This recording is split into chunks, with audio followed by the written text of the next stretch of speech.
Bismillahirrahmanirrahim. Assalamualaikum warahmatullahi wabarakatuh. Kami dari kelompok 7 analisis regresi akan mempresentasikan hasil diskusi kami, yaitu dengan judul penggunaan regresi linear berganda untuk menganalisis faktor-faktor yang mempengaruhi produksi padi.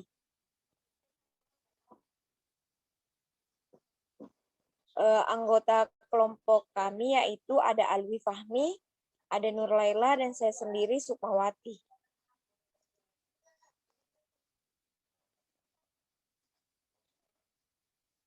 Kita akan memasuki materi yaitu regresi linear berganda. Regresi linear berganda merupakan analisis dengan menggunakan persamaan regresi yang menggambarkan hubungan variabel bebas lebih dari 1, X1, X2, X3, dan seterusnya sampai Xn, dan satu variabel tak bebas, Y. Hubungan kedua variabel tersebut dapat dinyatakan dengan persamaan berikut. Y sama dengan beta 0 tambah beta 1x1 tambah beta 2x2 tambah bn xn. Keterangan Y adalah variabel terikat atau dependen. Beta 0 yaitu intercept, BI yaitu koefisien atau slope kemiringan dari variabel atau atribut ke I, XIJ merupakan variabel bebas prediktor ke J dari responden ke I disebut juga atribut. EI kekeliruan yang terjadi dalam usaha untuk mencapai harga yang diharapkan dengan I sama dengan 1, 2, 3, sampai N. Untuk menguji model regresi linear berganda dapat dilakukan dengan analisis seragam. Berikut uraian komponen keragamannya. Next.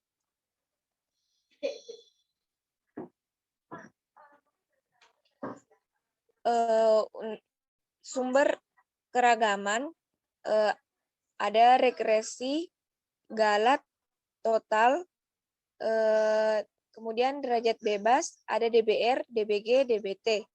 Untuk kuadrat jumlah, ada JKR, JKG, JKT. Untuk kuadrat tengah, ada KTR, KTG, KTT. Untuk F hitung, ada KTR per KTG. Untuk F tabel, FA, DBR, DBG. Untuk keterangannya, DBR yaitu derajat bebas regresi, jumlah variabel bebas yaitu K. Untuk derajat bebas total, N kurang 1.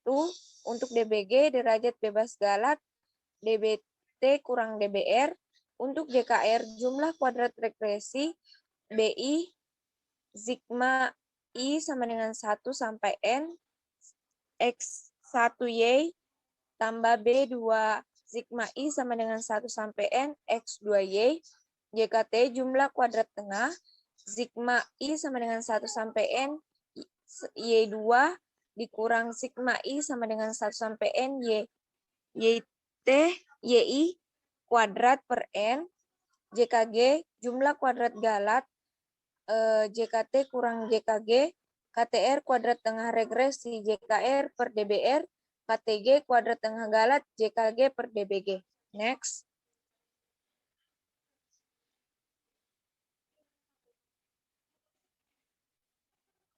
Koefisien determinasi atau R2. Koefisien determinasi atau R2 digunakan sebagai informasi mengenai kecocokan suatu model. Dinamakan koefisien determinasi karena R kuadrat X 100% daripada variasi yang terjadi dalam variabel tak bebas Y dapat dijelaskan oleh variabel bebas X dengan adanya regresi linear Y atas X. Besarnya harga koefisien determinasi adalah berkisar 0, R kuadrat lebih kecil dari 0, lebih besar dari 1. Artinya, jika R kuadrat mendekati 1, maka dapat dikatakan pengaruh variabel bebas terhadap variabel terikat adalah besar. Berarti model yang digunakan baik untuk menjelaskan pengaruh variabel tersebut. R kuadrat sama dengan DBG S2Y per DBT S2Y. Keterangannya, R kuadrat koefisien determinasi SY standar deviasi variabel terikat Y. Selanjutnya materi akan dilanjutkan oleh Saudari Nurlaila.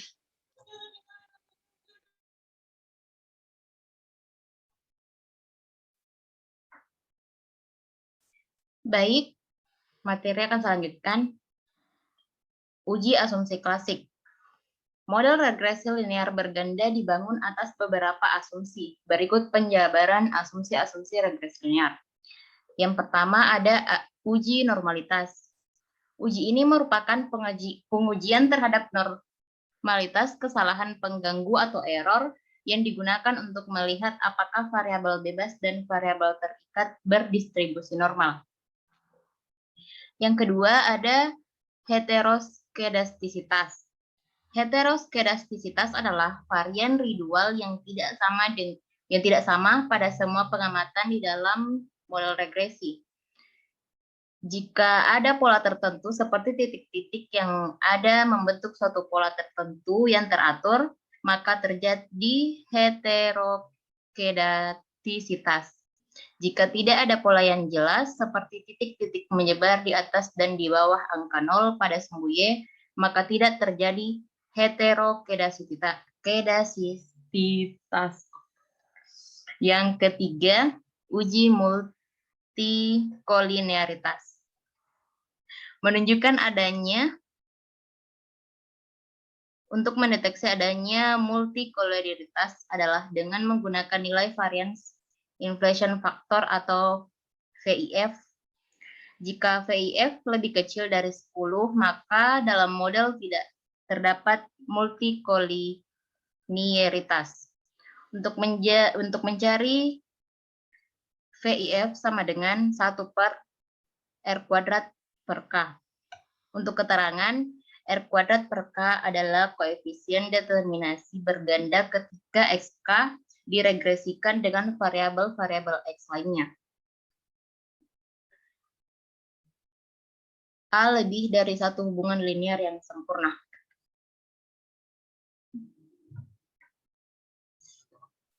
Selanjutnya kita masuk di hasil dan pembahasan. Tingkat produksi padi. Berikut tabel produksi beras, pupuk, luas panen, curah hujan, dan hari hujan di Deli Serdang tahun 1997 sampai 2012. Bisa kita lihat di tabelnya. Di sini Y itu produksi beras, X1 itu pupuk, X2 luas panen, X3 curah hujan, dan X4 hari hujan. Kita masuk di pembahasan. Regresi linear berganda. Yang pertama, menentukan persamaan regresi linear berganda. Bisa kita lihat di tabel. Dari tabel di atas diperoleh persamaan regresi linear berganda sebagai berikut. Y sama dengan minus 6.862,65 ditambah 7,49 X1 ditambah 0,036 X2 ditambah 2.204,60 X3 ditambah 4.218,33 X4. Dari persamaan di atas, dapat kita lihat bahwa pupuk X1 mempunyai pengaruh positif terhadap produksi padi, sehingga semakin banyak pupuk, maka hasil produksi padi semakin meningkat. Untuk variabel luas panen X2 mempunyai pengaruh positif terhadap produksi padi. Hal ini menunjukkan bahwa semakin bertambahnya luas panen, maka produksi padi meningkat. Sedangkan curah hujan dan hari hujan X3, X4 mempunyai pengaruh positif terhadap produksi padi. Dengan adanya curah hujan membantu kesuburan tanaman padi, maka hasil produksi padi bisa meningkat.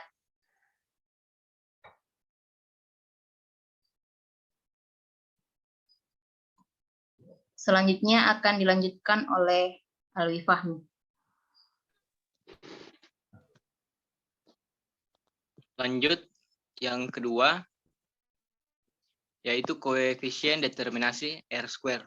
Dengan model summary pada tabel berikut, model 1, R 0,972, R-square 0,946, edges R-square 0,9243, serta standar error of the estimate 5 5.673,633. Di mana R 0,972 berarti hubungan antara pupuk sebagai X1, luas panen sebagai X2, curah hujan sebagai X3, dan hari hujan sebagai X4 terhadap produksi padi Y sebesar 97,2%. Artinya hubungannya sangat kuat. Kemudian R square sebesar 0,946 berarti 94,6% faktor-faktor produksi padi dapat dijelaskan oleh pupuk, luas lahan, curah hujan, serta hari hujan. Sedangkan sisanya 5,4% dapat dijelaskan oleh faktor-faktor lain yang kebetulan tidak diteliti dalam penelitian ini. Berikut edges R square sebesar 0,924 berarti 92,4% faktor-faktor padi dapat dijelaskan oleh pupuk, luas lahan, curah hujan, hari hujan. Sedangkan sisanya 7,6% dapat dijelaskan oleh faktor lain yang juga tidak diteliti dalam penelitian ini. Next.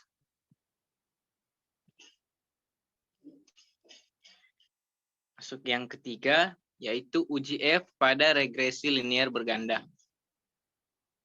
Bisa kita simak pada tabel berikut dengan nilai-nilai yang ada, di mana nilai F hitung adalah 43,428 dengan tingkat signifikasi 0,000. Sedangkan F tabel pada tingkat kepercayaan 95%, yaitu alfa 0,05, adalah 3,59. Dengan demikian, F hitung lebih dari F tabel, yaitu 43,428 lebih dari 3,59. Dan tingkat signifikasinya 0,000 kurang dari 0,05.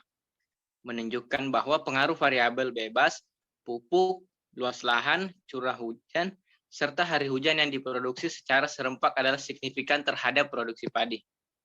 Maka H0 ditolak dan H1 diterima, yang berarti bahwa variabel X1, X2, X3, dan X4 secara serempak berpengaruh terhadap variabel Y. Next.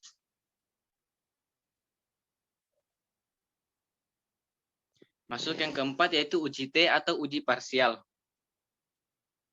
Di mana tabel bisa kita simak bersama dengan nilai signifikansi pupuk 0,610, luas panen 0,902, curah hujan 0,062, serta hari hujan 0,626. Variabel pupuk X1. Pada variabel pupuk berpengaruh secara positif dan tidak signifikan terhadap produksi padi. Hal ini terlihat dari nilai signifikan 0,610 lebih besar dari 0,05. Dan nilai T hitung 0,526 kurang dari T tabel 2,23. Artinya jika ditingkatkan variabel pupuk 1 kg, maka produksi padi tidak akan berkurang 7,49 kg. Kemudian variabel luas panen atau X2. Pada variabel luas panen berpengaruh secara positif dan tidak signifikan terhadap produksi padi. Hal ini terlihat dari nilai signifikan 0,902, lebih besar dari 0,05. Dan nilai T hitung 0,012 kurang dari T tabel 2,23. Artinya jika ditingkatkan variabel luas panen udara sebesar 1 meter, maka produksi padi tidak akan berkurang sebesar 0,036 kg. Kemudian yang berikut variabel curah hujan X3.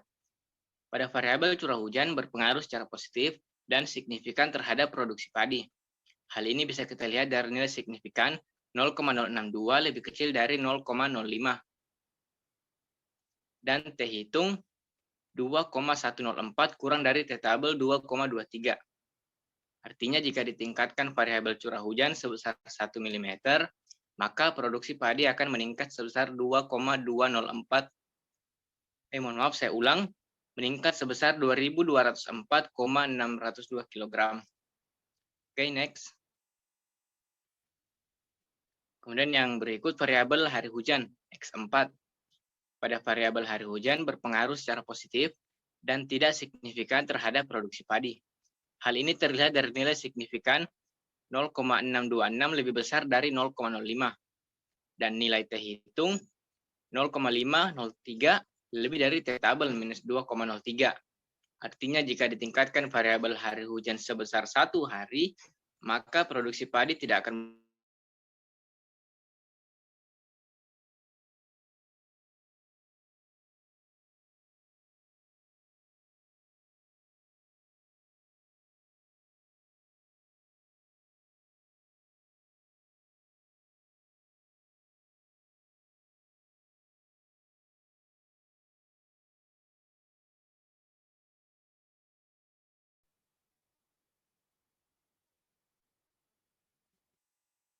next.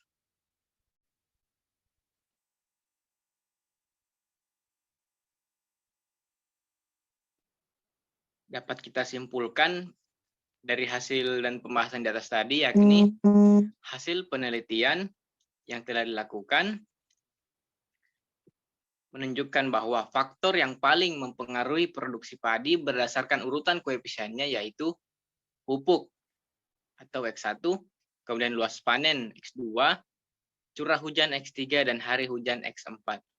Dengan persamaan regresi linier yang didapatkan adalah Y sama dengan minus 6.862,65 ditambah 7,49 X1 ditambah 0,036 X2 ditambah 2,204, mohon maaf saya ulang, 2.204,60 X3 ditambah 4.218,33 X4. Oke, sekian dari kelompok saya. Terima kasih. Ya, itulah tadi presentasi dari kelompok 7. Kurang dan lebihnya mohon dimaafkan. Wassalamualaikum warahmatullahi wabarakatuh.